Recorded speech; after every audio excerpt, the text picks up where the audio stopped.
दोस्तों, भारत अब सिर्फ सहने वाला देश नहीं रहा, बल्कि जब आतंकवाद की धरती से बार बार भारत के खिलाफ साजिशें रची गईं, तो भारत ने भी साफ कर दिया, अब चुप्पी नहीं, जवाब मिलेगा। और इस जवाब का नाम था ऑपरेशन सिंदूर। इस ऑपरेशन में भारत की तरफ से जो सबसे जबरदस्त जवाब दिया गया वो था ब्रह्मोस सुपरसोनिक क्रूज मिसाइल। ये पहली बार था जब ब्रह्मोस को किसी असली ऑपरेशन में इस्तेमाल किया गया, और इसने साबित कर दिया कि भारत के पास अब सिर्फ निंदा की नहीं, बल्कि कड़ी कार्रवाई की ताकत भी है। ब्रह्मोस कोई आम मिसाइल नहीं है, ये एक universal high speed strike system है जो जमीन, हवा, समंदर और यहाँ तक कि सबमरीन से भी लॉन्च हो सकता है। इसका मतलब चाहे दुश्मन कहीं भी हो, ब्रह्मोस उसे ढूंढ लेगा और खत्म कर देगा। दिन हो या रात, बारिश हो या बर्फ, हर मौसम में, हर मिशन में ये तैयार रहती है। ब्रह्मोस की कहानी शुरू होती है 1980 के दशक में, जब भारत ने integrated guided missile development programme launch किया था। इस सफर में डॉक्टर एपीजे अब्दुल कलाम की भूमिका बेहद अहम रही। फिर 1998 में भारत और रूस ने मिलकर बनाया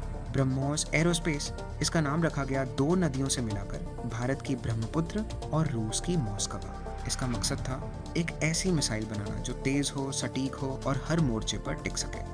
ब्रह्मोस 2 स्टेज वाली मिसाइल है। पहला स्टेज सॉलिड बूस्टर, लॉन्च के बाद ये मिसाइल को तेजी से हवा में ऊपर उठाता है। दूसरा स्टेज लिक्विड रैमजेट इंजन, ये ब्रह्मोस को मैक 3 की स्पीड पर ले जाता है, यानी आवाज से 3 गुना तेज। इसकी रडार क्रॉस सेक्शन बहुत कम होती है, इसलिए दुश्मन के रडार इसे पकड़ ही नहीं पाते। ये सिर्फ 10 मीटर की लो हाइट पर भी उड़ सकती है, या जरूरत पड़ी तो 15 किलोमीटर ऊपर से भी हमला कर सकती है। ब्रह्मोस को किसी भी बैटलशिप से लॉन्च किया जा सकता है, जमीन या समंदर, दोनों टारगेट्स पर अटैक कर सकता है। सेना इसे मोबाइल लॉन्चर से चलाती है। 2007 से भारतीय सेना में एक्टिव और एक साथ कई टारगेट पर हमला कर सकता है। सुखोई 30 MKI में फिट किया गया है। हवाई हमलों के लिए गेम चेंजर साबित हुआ है।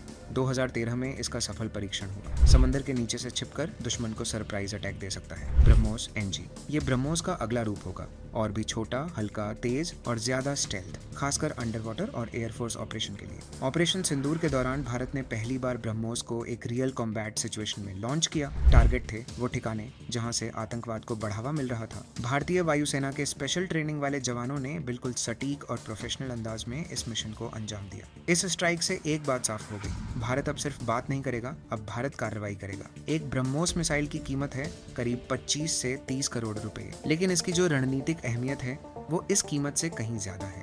ब्रह्मोस सिर्फ मिसाइल नहीं, भारत की आवाज है। जब ब्रह्मोस उड़ती है तो सिर्फ टारगेट को ही नहीं गिराता, बल्कि एक संदेश पूरी दुनिया तक पहुंचता है कि भारत अब हर चुनौती का जवाब देगा, तेजी से, सटीकता से और पूरी ताकत से।